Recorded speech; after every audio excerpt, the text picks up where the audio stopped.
Welcome to Laquita's Toolbox, where we deliver relevant content in the form of tools that empower entrepreneurs to elevate personally and professionally.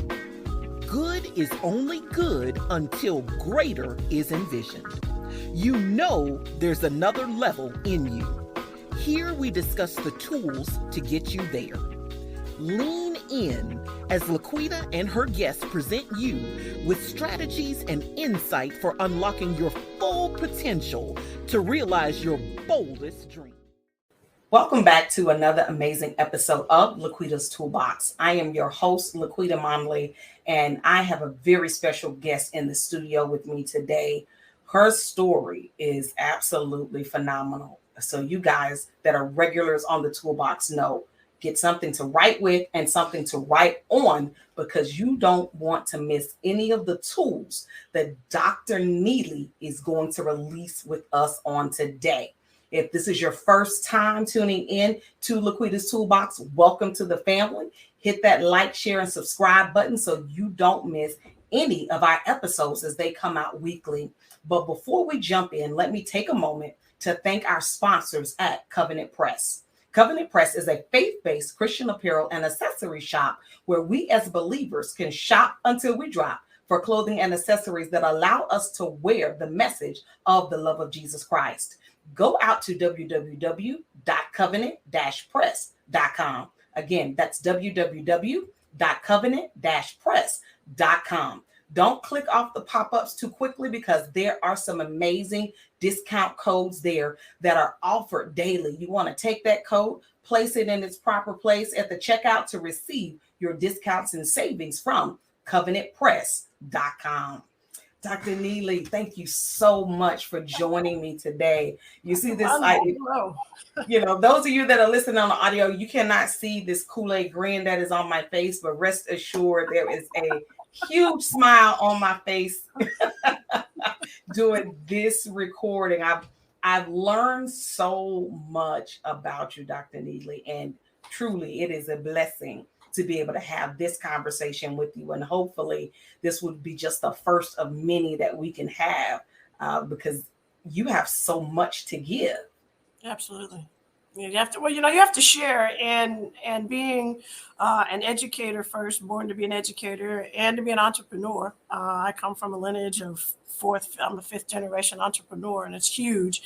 My grandmother, my great-grandmother, and my great-great-grandmother were all entrepreneurs in a different sort of way than what we see now. And then my great-great-grandfather, my grandfather, my father were all also entrepreneurs. So the expectation is that we become entrepreneurs, become educated first. And people could be saying, oh, don't go to college, it costs so much. I would never tell anybody not to go. You can find the money. If you've been studying hard in school, the money will come. You don't have to have a huge debt. There are some that do. I know there are many people who have huge debts. I understand it, but I also know there's money. And if you look out for the money and don't run to the loans first, you can make it happen. Sometimes, now it takes longer to go to school. I got it done in, 7 semesters, but I was fortunate. I did have scholarships. I did do work study. My father wrote checks. We had small loans, but nothing compared, I know, to today.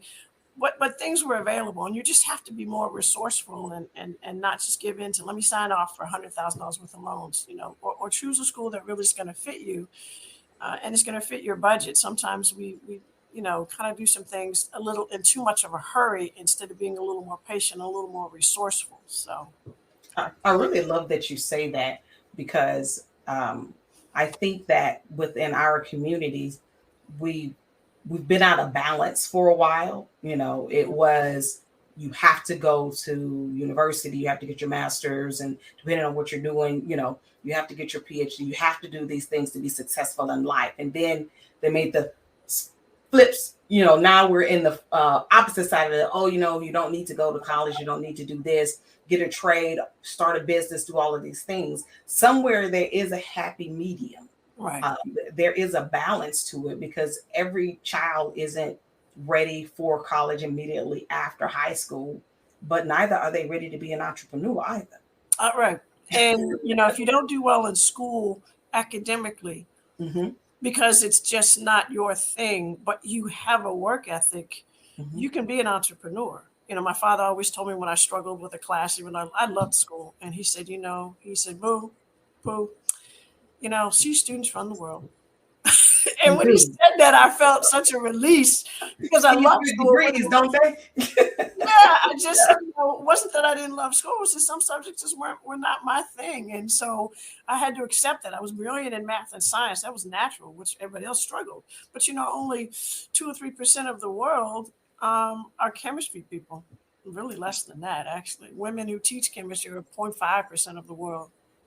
So you're gonna have to run those statistics back again, real loud. About 0.5% of women in the world are the science people, who are the teachers. About 2 to 3% of the 7 billion on the earth are in the sciences. So we have some living, breathing, hidden figures, right, living and walking amongst us. That's a very small percentage of women. And how, in that percentage, if how many of them are African American?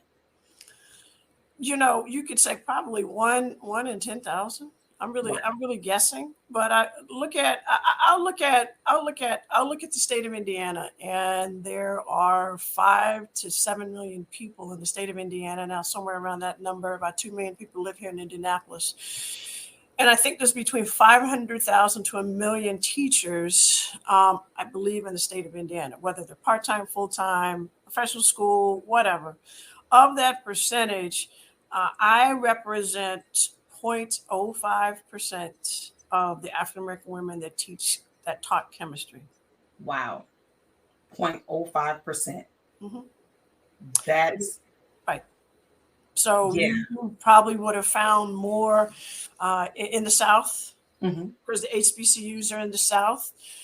And then you talk about legacy, those individuals whose fathers and mothers, throughout the other 49 states besides the state of Indiana, whose parents taught the sciences and passed it on.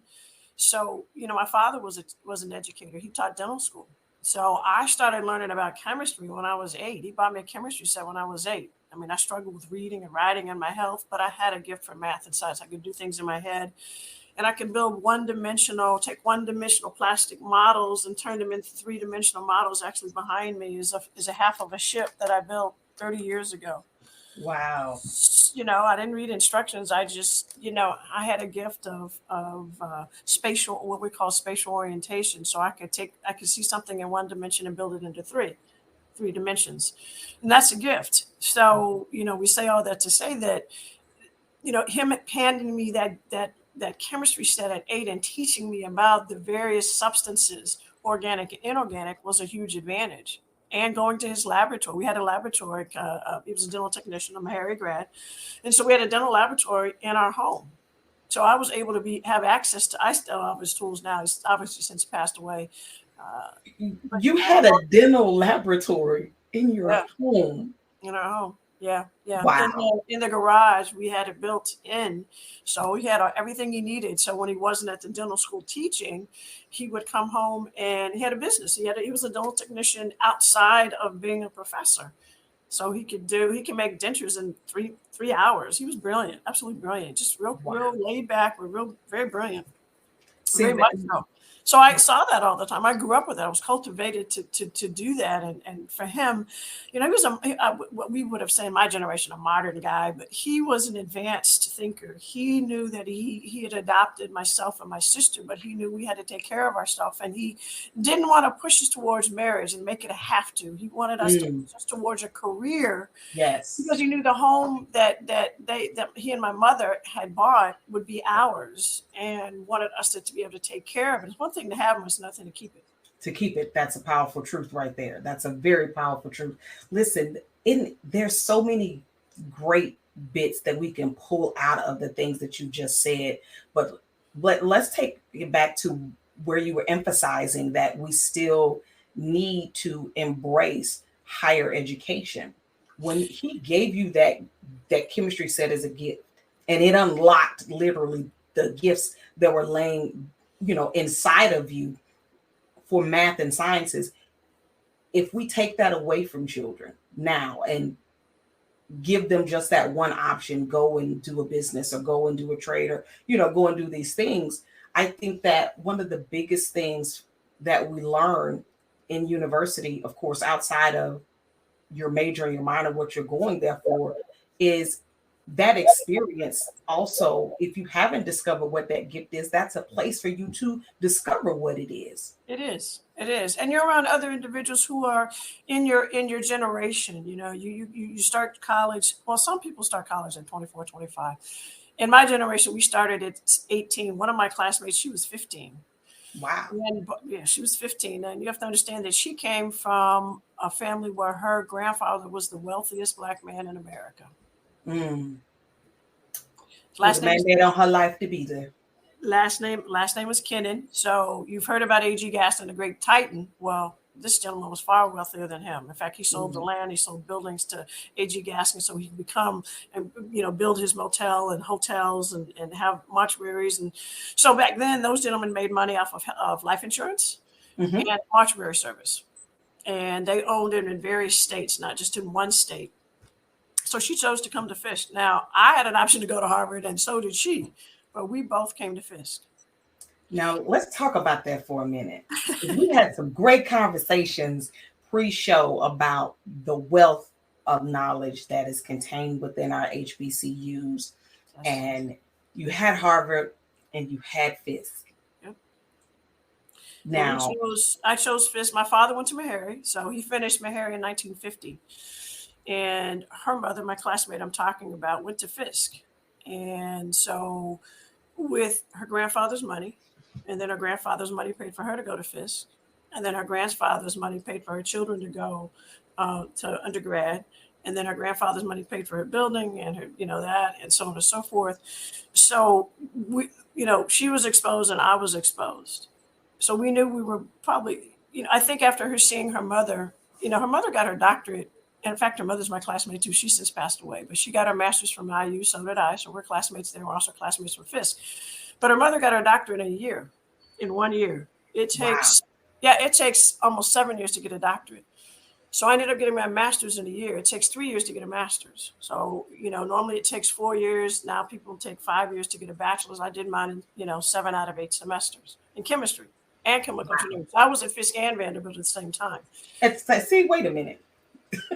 At Fisk and Vanderbilt at the same time? Yeah, so in the morning I'd go to, chemistry classes at Fisk, and then in the afternoon I'd drive over to Vanderbilt across the railroad tracks because the Black colleges are across the railroad tracks in the Black neighborhood, which is now becoming gentrified. That's a whole nother conversation. And so I'd go to Vanderbilt. Yeah. Now the folks think that, our HBCUs are great places to walk their dogs. Mm-hmm. I don't agree. I think you should walk your dog in a dog park, not at our HBCUs. At our HBCUs. I'm not going to garner a lot of friends on that one. I really don't care. But, our HBCUs are. You have one supporter at least, because I'm in 100% agreement with you. I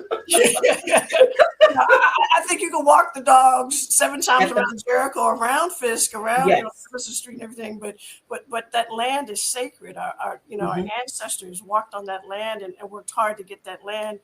To provide an opportunity for us to go to school, to provide an opportunity to have their own profession and to become educators, because back then women became educators and they didn't get married till later and married doctors. So you go back to my classmate, she went on to Morehouse's first med school. Okay. I had a job when I left Fisk. My grades weren't high enough at the time to get to be a bench chemist, but then they weren't handing out bench chemist jobs to African-American women anyway, nor were they handing out engineering jobs, period. So I had to struggle to get an internship in my area. And the way I did that while I was there at Fisk is I called this guy from what you call PICO now, Philadelphia Electric. I called him Everyday Collect back then for 30 days, ran up his phone bill, and he created a job for me. And so I wrote a book while I was there. So my first book was really when I was 19, and it was SO2 particulate removal system for coal generating stations. So I got to fly in a helicopter to a nuclear power plant, it was unusual because no woman had ever, in the history of that company, had ever been allowed to go to a nuclear generating station. It was only men. Now, see, the barrier there. Go ahead. No, like those are some great gems and just some encouragement for the sisters that are here in the now, Right. and still, trying to move things forward in that field. And there, I recently met a young lady who moved from Maryland to Houston to be closer to her business partner, and she is a chemist. She's a chemist. She works in the lab, but their business, they've started their own lab where they are testing CBD supplies, and people who are wanting to be legal hemp growers and have to go through all of those processes, that their crops or their products have to come through various labs. And so that's what they're doing as a business. And so I know that when she hears this episode, she is going to be cheering. Yes. So, just from that experience that you had for that first job that you got in that field, what are some of the things that you can say to the women that are listening, that are starting out in science or in the STEM field, to keep them encouraged, to keep them motivated? Well, you have to be, I don't say the word aggressive, assertive. You have to be intentional. I'll use the young folks terms now. You have to be intentional about what it is where you're going, what you're trying to do. But you have to be prepared too. You have to know how to meet people, and you can't just speak English. You have to know how to speak other languages. And you can't be afraid to use salutations in other languages because that takes you a long way. I would also say that for the sisters, that when we were on internships, when I was in Philadelphia, there were other sisters there who were on internships as well at PICO from other schools, not necessarily HBCUs, but other schools. So they too had, broke barriers and hit, was trying to, break through the ceiling, that kind of thing. And then that next summer, I got an opportunity to go work at Dow Chemical. Well, you have to look at the reality of it. There were more folk there from schools, and more African-American females were there that summer. And this was in Midland, Michigan, Dow Chemical, what we call Dow Elanco now. And we all were chemists, and I helped discover something. But you also understand, as a scientist, you keep a notebook, and you typically write in it in pencil, and they may not let you write in it in pen, because they analyze that to decide who really discovered what first. And then that secret that you uncovered is now the property of the company. So the only way you can make money off of your discovery at a corporation where you're the laboratory expert is to buy stock. So I learned about the stock market when I was a kid. When I was 12 or 13, I was monitoring stocks. So it's new now. It's not new. I've been doing it forever, and I've owned stock for a long time. But it's new to our people. So to be a scientist, you're trying to do a initial public offering, for your individuals who own their own company. But to the sisters in the audience, you have to be sure that you trademark what it is you created, that it's your own. If you go to work for a large corporation and you discover something for them, it's really not yours anymore, it's theirs. And the only way to get money again is to invest in the stock market.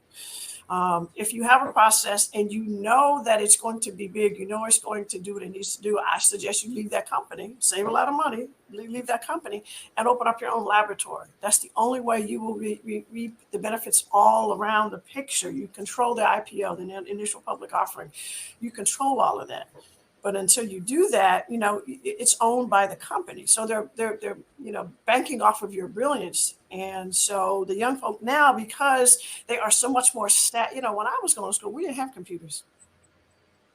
We hardly had calculators. So we did mental math, like tons of math that the young folk use on calculators. I did it in my head.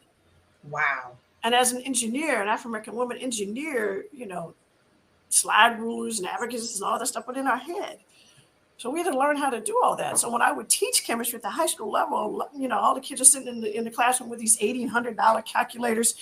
And I'm asking them to do, for example, Avogadro's number 6.02, 2 times 10 to the 23rd atoms, ions, and molecules. And I'm asking them, tell me how many molecules, blah, blah, blah, blah molecule has, or ions or whatever the label was. And they're busy punching the number. And I'm telling you, they said, blah, blah, blah, blah. And they looked at me because they weren't required to use their brain.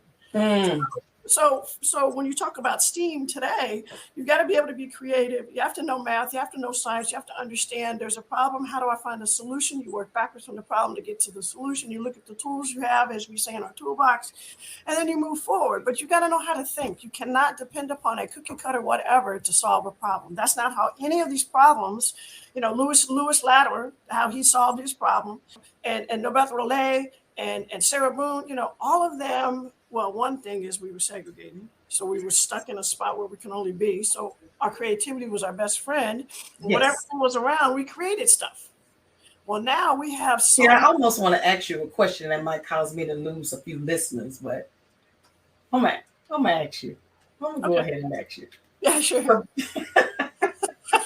I'm pretty open about answering questions. You see my past interviews. She said that. Well, this is just for my personal knowledge because I have an opinion on it. I just want to see if you share that same opinion. Sure. Because you mentioned the fact that it was during the times of segregation. Right. Do you think that desegregation helped us in terms of creating better educational spaces and better job opportunities and entrepreneurial opportunities? Or do you think desegregation took away from that? My father used to say, there's two things my father always said, and he said it over and over and over, even into his Alzheimer's life. But he said, and he kind of became brokenhearted at some point because he believed in us and our people. And I believe in us and our people. I love our people. Some of us don't love our people. Because we're so hung up on texture of hair and skin color instead of the heart that we possess and the creativeness and the brilliance that our people brings. We've had it before Christ. We were brought here unwillingly. We were kings and queens in another land. And so we created all amazing things there. Then we brought here. And as time, folk got to be free eventually. We were able to create things. And you're right, we weren't desegregated any longer. And we sometimes, I believe, as my father said, he said sometimes he would say, I think we were better when we were segregated. And that's because we were forced to use our creativity and we were forced to create things on our own and work together. And we struggle as a people to work together sometimes. We either let egos get in the way or the text, like I said, the hair and the color and the skin and all that get in the way instead of the heart and building a community that everybody benefits from financially. So, yeah, to a degree, but we have to go back to friends and family and trusting one another. And that's a challenge. We struggle with that for all kinds of reasons, So there's that part. He also used to say to me all the time, especially when I was teaching, and it was interesting. The school that I taught at, the high school I taught, I was the first African American to be chosen or to be hired to teach math or science at that high school in the 100-year history of the high school. Wow! So the high school had opened in 1892, named after a Black man. And I got hired in 1992 and I stayed for 14 years. And every year and I tell the story all the time, but it never gets old when I hear these words come out of my mouth. I said, but every year for the first 5 years I was there, they tried to fire me every day. Wow. But when God sends you to do an assignment, he sends the prepared, not the popular. Yes. So my father would always tell me, Jim Crow's not dead. And it just looks different now. Yeah. And so we sometimes mistake folk smiling in our face and being nice to us for folk like us. No, they're not the same. That's not right. It is not. That's not the same. When people create economic development in your home and your children's home and your children's children's home, that's somebody who likes you. Yes. So when you have a great idea, don't sell it off. Work with folks you trust and build it into something major and provide jobs in that community. I was talking to Tamika Catchings the other day, and we were long time. I used to work on her when I first met her. She was still at under University of Tennessee. She was still a student, getting ready to graduate. She blew out her knee. She finished college in 7 semesters. She started working on her master's. So she made history in the Division I program, especially in the basketball program. And Pat Summitt, recruited her. Anyway, so she came, she gave me an autograph as I was teaching, and she was making an appearance. And then so now, we're almost 20 some years later. And so now I'm sitting in her tea shop that she bought from an African-American brother who moved south to Savannah, Georgia. He was going to sell it. I don't know who he's going to sell it to, but she bought it. She loves tea. Now she owns the building. So now she's created jobs in the community. Yes. The foundation she started shortly after she came to the city of Indianapolis. She's really from Texas and somewhere else as well. Her mother came, her sister came, and she has the foundation, and foundation's going on 20 years fairly soon.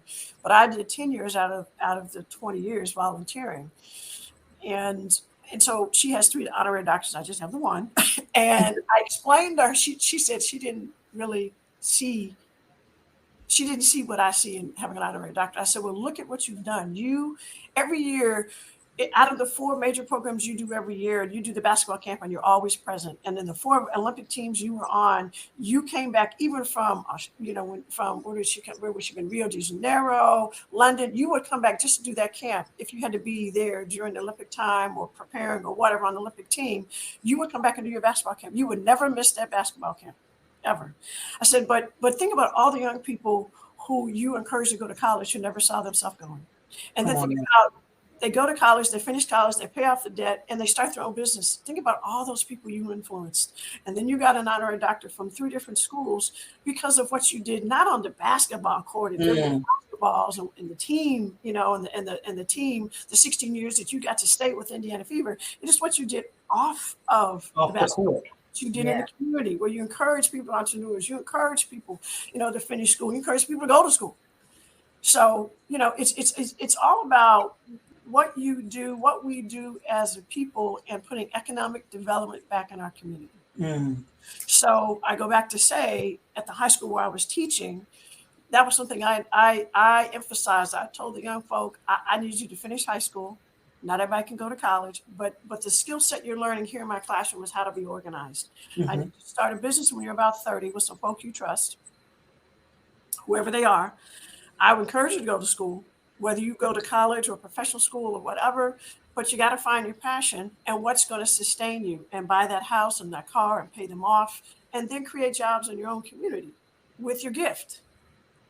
And they looked at me, and now 30 some years later, I've got 10 to 15 students who have their doctorates, but they also have their own companies. They also have their own schools. And now they're 45. And when I met them, they were 15.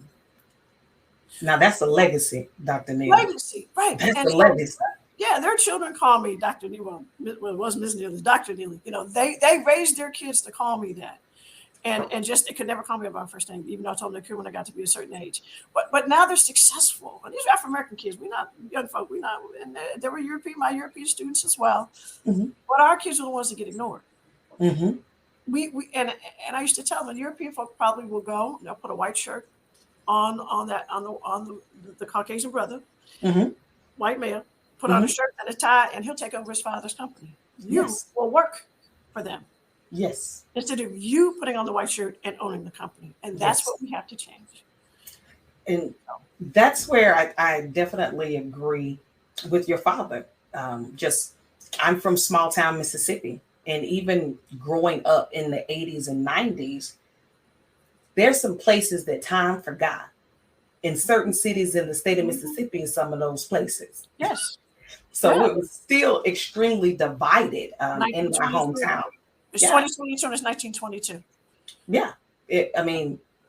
When I graduated high school, we still had segregated proms. Those school-sponsored proms where all of the Black people went to. There was always a second unofficial prom that all of the Caucasian students went to. Wow. And never the two should combine. Wow. No, and I graduated in 1996, Dr. Neal. Oh my God. So I'm not, this is just a little while ago, relatively speaking. Right, it wasn't but a minute ago. Yeah. It wasn't but a minute ago. So, but being blessed with being the blessing coming from my small town, being educated by HBCU grads, I did get to see teachers that look like me, female and male, who would pour into us and the necessities of community. Absolutely. And so going down the street on my side of town, there was still a Black run credit union. My uncle and my auntie owned the laundromat that was there. You know, you still had Black supermarkets, convenience stores. Yes. You know, the lawyers' offices, like the things that we needed to survive. Absolutely. Were there. You know, Absolutely. My grandmother would leave a list before she went to work and said, you know, go to the mini mart, get these things from him and fix this by the time I come home. And I didn't have to have the money. I just needed the note, handed him the note, picked up the stuff, and she took care of the bill whenever she took care of the bill, because I'm from real small town America. Yeah, right. No, yeah, absolutely. Absolutely. And my parents were born in Terre Haute, Indiana. So, you know. So that shows me, but over the years, the older I got, and, you know, eventually I did move away. My husband joined the army, my boyfriend then, husband now, joined the army, and we traveled. But every time I came back, you could see more of that being stripped away, because where our parents and our grandparents and our great grandparents, whatever level of education that they chose to do, or whatever businesses they chose to start, even if they did not go to university, it came back into the community. Right. The money came back. And that's right. And that's the part, I think, when you opened up and you said about being segregated and my father saying, you know, we were better when we were segregated. Well, that what he was saying was that we had that heart, that drive. We protected our businesses. We protected our homes. We kept our Hersto and history, passing it down generation after generation. We kept the money turning in our community. You know, the Jewish community turns 7 times. Other communities turns 20, 30 times. And our community probably 1 or 2. Yep. So I work hard to try to turn the dollar in our community as often as I can. Yeah. I mean that the other community doesn't get my money, because they do. I'm just saying we need to, in order to, I'm an African-American business. I'm a plant artist. I'm an African-American plant artist. And people say, well, what is that? And then I explain, but I have a huge advantage because I have a background in it. I taught botany and I ran a greenhouse at a high school. So now when it's time to go to a client's, you know, home, whether Black or white, pink, green, perks, per straight, whatever, I have the background, more so probably than my counterparts. And that's typically feeds into that. Well, you know, got to be 3 times better. Well, most time we are. Yeah, we're excessively educated and trained because we know what it means, we know we have to be, whether we want to be. You know, because mediocrity sometimes you see is winning. I'm like, I don't understand why. So I'm home reading the book while you out running the streets. Well, who are you going to talk to? Who's more interesting? Well, obviously I'm here today. You're talking to me. I must be interesting.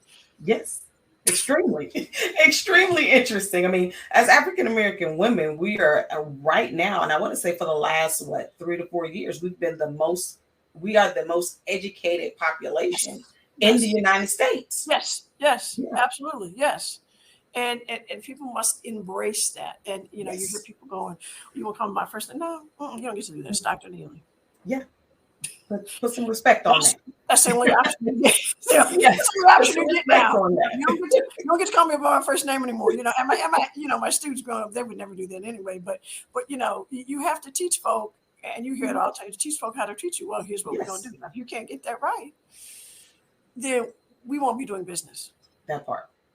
And I've told my friends, I've given money back to some of my clients who back to the fool. Excuse the expression. Yeah. I mean, all money isn't good money. I don't want your money at the sake of it costing me any of my integrity. Exactly.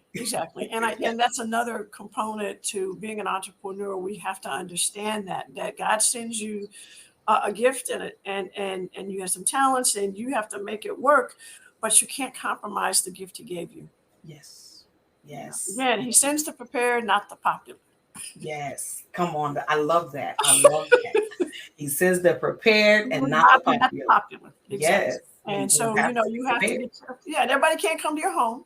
And everybody think they can. No, everybody can't come to. One person asked me, well, how come I hadn't had a party in my home lately? Well, I had. My circle's got smaller. It's just, you just must not be included in it. You weren't in that circle. You didn't get the invite. You have to know. You have to know how to respond, not react. You have to know how to respond at the proper time. So.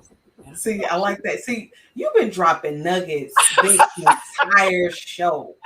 Absolutely. Listeners, I hope you guys have been taking those Don't worry, it's a podcast. It's a podcast. You can Rewind that thing. rewind, listen again. Yes, it's like a good church sermon. It's like a good word. I always get the DVD at church or the CD or, these days the download or the YouTube video, because you're excited in the moment and you might get 1 or 2 notes. But then when I get home, I listen to it, pause it, write that down, push play, pause it, write that down. That's this episode. Absolutely. And since you heard me live in June, that was a whole nother story all by itself. Oh, man. Listen, y'all. I was trying to prepare for this interview, right? And I was like, okay, I met Dr. Neely in June of this year, and she was this amazing ball of energy, just absolutely shifted the atmosphere everywhere she went. And I'm thinking to myself, some way, Jesus, I want to have her on my podcast. I don't know how that's going to happen, but some way it's going to happen. And because God is faithful, He orchestrated it. So this week, as I was preparing for her interview, I forgot to request her bio. So I was like, you know what? That's okay, because everybody's Googleable, or most people are Googleable. Let me go out to LinkedIn and Facebook and whatnot. And so I can do the social media dig and dive. And I went to listening to some of the interviews she's done. And I'm on the edge of my seat like, Father, when did she sleep? I know. I'm making appointments with me to sleep. I think I'll sleep, I'm like, wow. I mean, you've done all of these things in academia.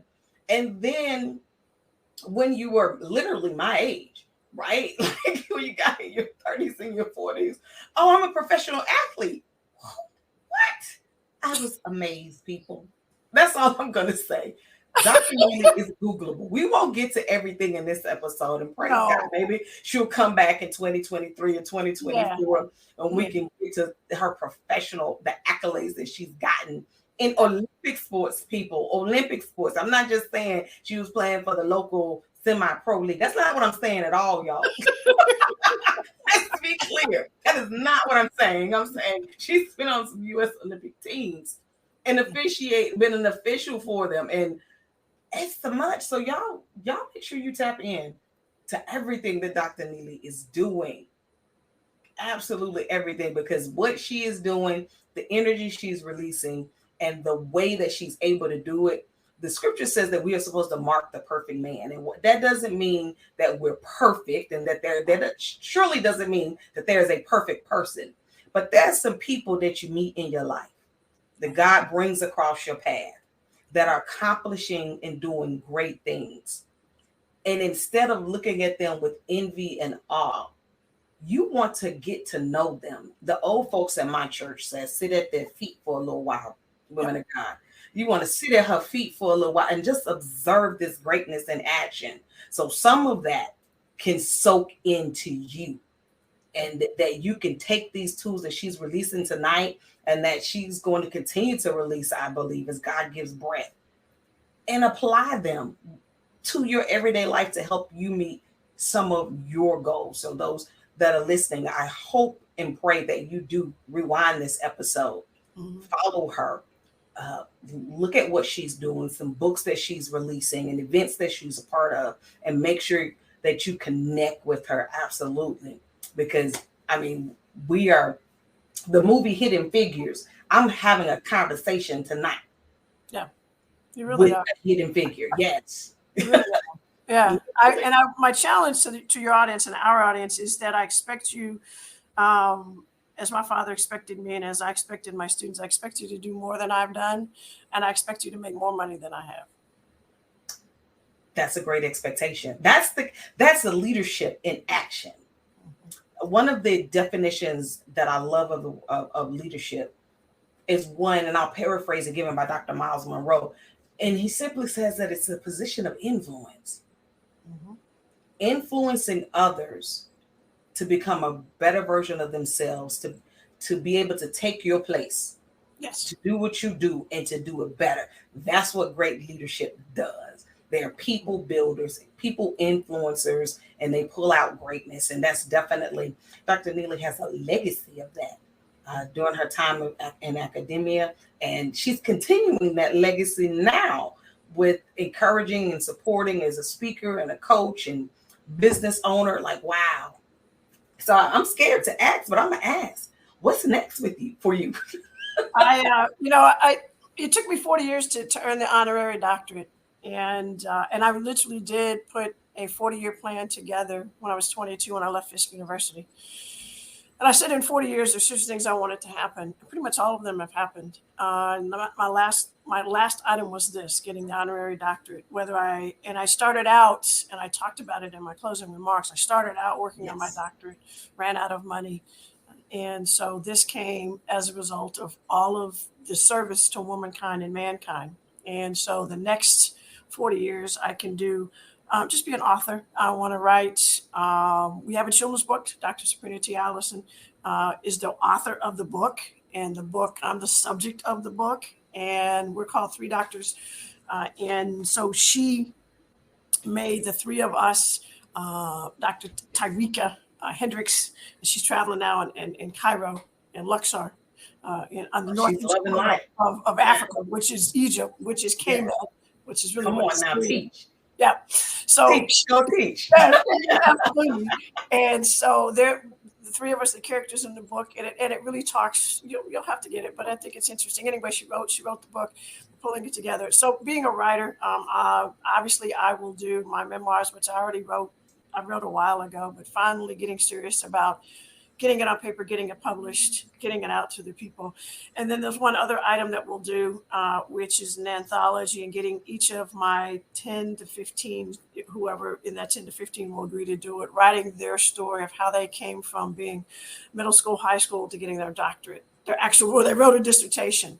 So getting their stories and where that intertwines with my part in that picture, because my part would have come in when they were high school students telling them they could do it, and that's the expectation. So I think that will be a good read, The Courage to Teach. For sure. And that title came from one of my students, Dr. Anthony J. Johnson. He's up in Chicago originally. Well, he was born in Chicago, lived in Indianapolis, and moved back to Chicago. So, but he came up with that title. So just writing, being a writer and speaker, interviews like this, speaking on stages, I'm sure collegiate stages and wherever else, God sends me. Because Angela means messenger from God. And you do have a message. You do have a message. Wow. When I'm having a conversation with amazing guests, the time always flies by entirely too fast. I'm sure we're at our time frame. I'm sure we're at that time. We are, unfortunately we are, but no, I am encouraged that we will get to do this again in 2023 at some point. Absolutely. I would really encourage us to either do it during our History Month, 28 days, still a little too short, or during Women's History Month, 31 days of March. So that would be a great time, and pick it back up. And I 100% agree with that. We will make that happen. We definitely. Maybe I'll be able to talk about the astronauts then, and Dr. Macy Jemison and that whole experience. See, that's what I'm talking about. So that famous picture that you all see with all those African American women astronauts, I was there next to the photographer, watching them take the photo. So yes, you're definitely going to have to come back and talk about that experience. I mean, again, a hidden figure right here, ladies and gentlemen. Yep. You want to make sure you connect with Dr. Neely. Before we wrap up, Dr. Neely, is there one last thing that you would like to leave with the audience and leave them your contact details? I'm Googleable. I would tell you number one, Google me. I respond to Instagram, Facebook, LinkedIn, Twitter. I do have all the other accounts, TikTok and all that, but I don't spend a lot of time on TikTok, but I think I'm going to have to spend more time on TikTok. Those are ways to reach out to me. If you're serious about business, I would tell you to reach out to me on LinkedIn. All the other social medias are cute, but LinkedIn is the business side, and that's the one if you're serious about hiring me to speak or whatever, I would strongly, and I would probably not refer to me by my first name. That would not be good. I would suggest you start out with that. If you want me to respond, that would be my strong recommendation.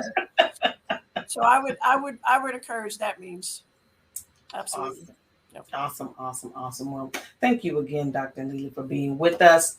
Listen, Laquita's Toolbox community, those of you that have joined us for the first time, thank you so much. Hit that like, share, and subscribe button. For our returning listeners, I appreciate your love and support weekly of my podcast. Listen, I want to hear from you. Get in the comment section of your favorite podcast listening platform. Leave me a 5-star rating and a review. I want to know the things that you like, because my goal is to leave you and with tips and tools that you can use for your personal growth and development, as well as your entrepreneurial growth and development. And if you're saying, Laquita, I've tuned in a few times, I don't really like it, you're not hitting the goal, I especially want to hear from you. Let me know what it is that you think that I can do and improve, and what type of topics that I can bring to the toolbox that will fit your needs to help you grow personally and professionally. Until next time, you guys be blessed and have a great evening.